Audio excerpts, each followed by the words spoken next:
The thirst for knowledge about his ancestors grew even stronger in King Janamejaya. He expressed his desire to Vaisampayana, requesting a detailed version of the Mahabharata story. He was very keen to know about the birth of his ancestors, especially the birth of Vedvyasa. Vaisampayana agreed, but he cautioned King Janamejaya to ensure sufficient time to listen, as this epic was composed with immense detail by Rishi Vyasa, a sage of immeasurable mental power.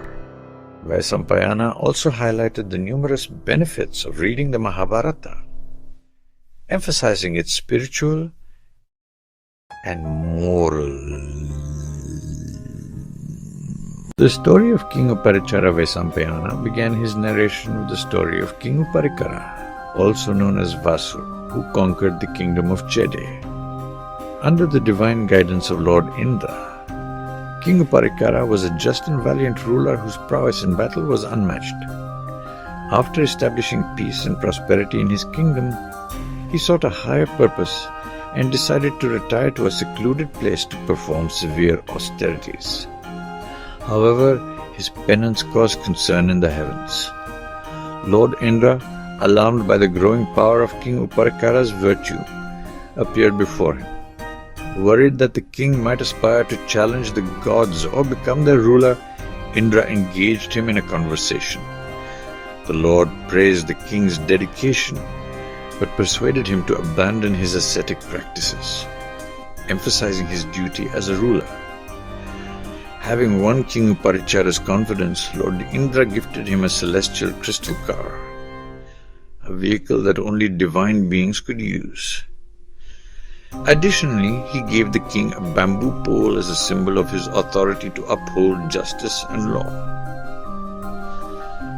This bamboo pole became an emblem.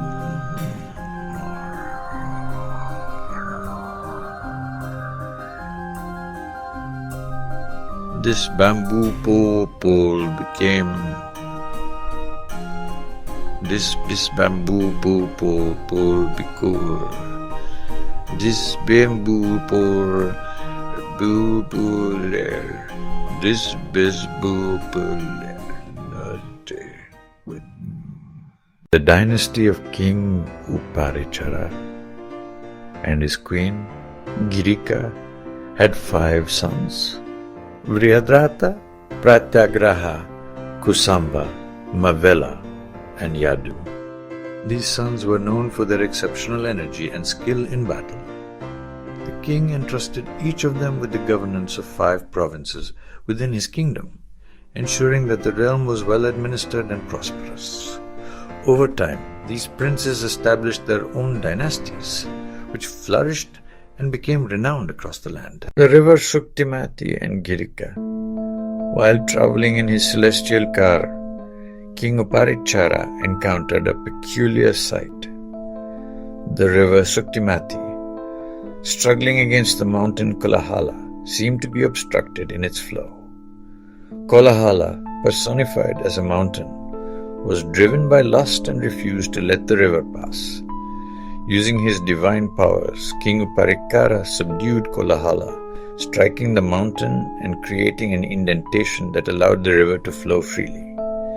A detailed illustration of an ancient Indian mythological scene featuring King Uparikara flying through the sky in a celestial crystal car, depicted as a radiant, transparent chariot surrounded by divine glow. Below, the river Shuktimati is personified as a graceful feminine figure, struggling against the imposing mountain Kolahala, portrayed as a muscular male. Figure with a rugged and rocky texture. The setting includes a lush mountainous landscape with a flowing river, vibrant greenery, and a mystical aura, emphasizing the dramatic and mythical nature of the event. The composition should be rich in cultural and symbolic details, reflecting the grandeur of Indian mythology.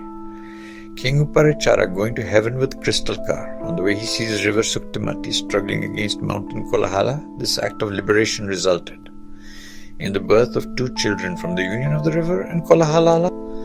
One child became a general in King Uparikara's army, while the other a beautiful maiden named Girika became the king's wife. Their union was destined to shape the future in ways no one could have foreseen. The unusual birth of Satyavati. One day, as King Uparachara and Girika prepared to conceive a child, the king was called away by his ancestors, known as Pitris, to perform a sacred ritual. Torn between his duty to the Pitris and his longing for his wife, the king devised a plan. He entrusted a hawk to carry his seed to Girika, ensuring the lineage would continue despite his absence. As the hawk flew towards Girika, it was attacked mid-air by another hawk, mistaking the seed for food. The two birds battled fiercely, causing the seed to fall into the river Yamuna. In the river lived Rika, an apsara cursed to live as a fish. Upon swallowing the seed, Edrika's destiny took a turn.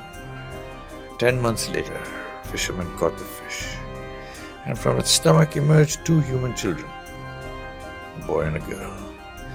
The boy grew up to become the famed monarch Matsya, while the girl, named Satyavati, was raised by the fishermen.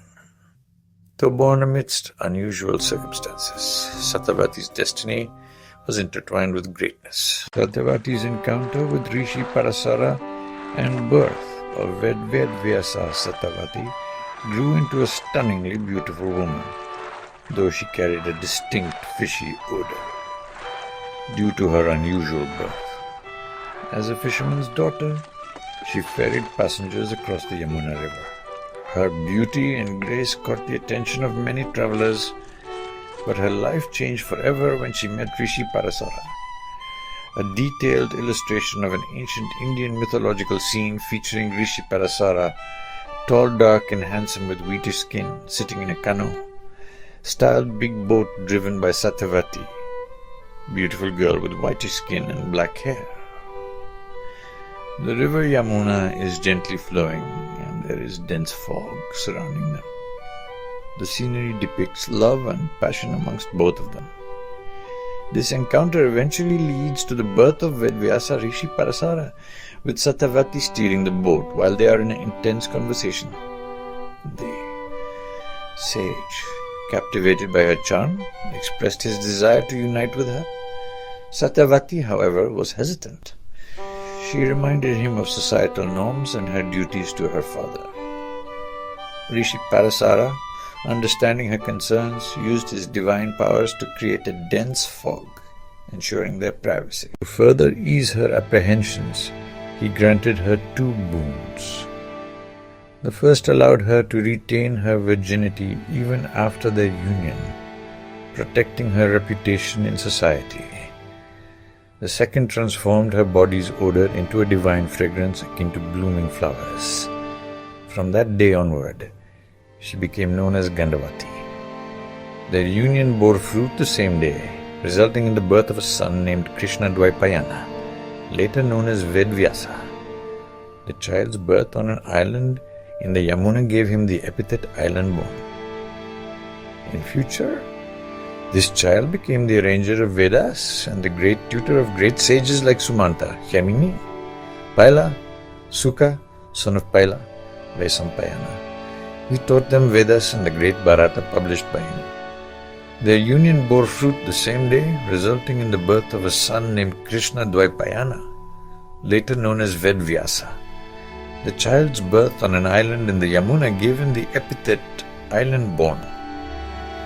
In future, this child became the arranger of Vedas and the great tutor of great sages like Sumanta, Yamini, Paila, Suka, son of Paila, Vesampayana. He taught them Vedas and the great Bharata published by him.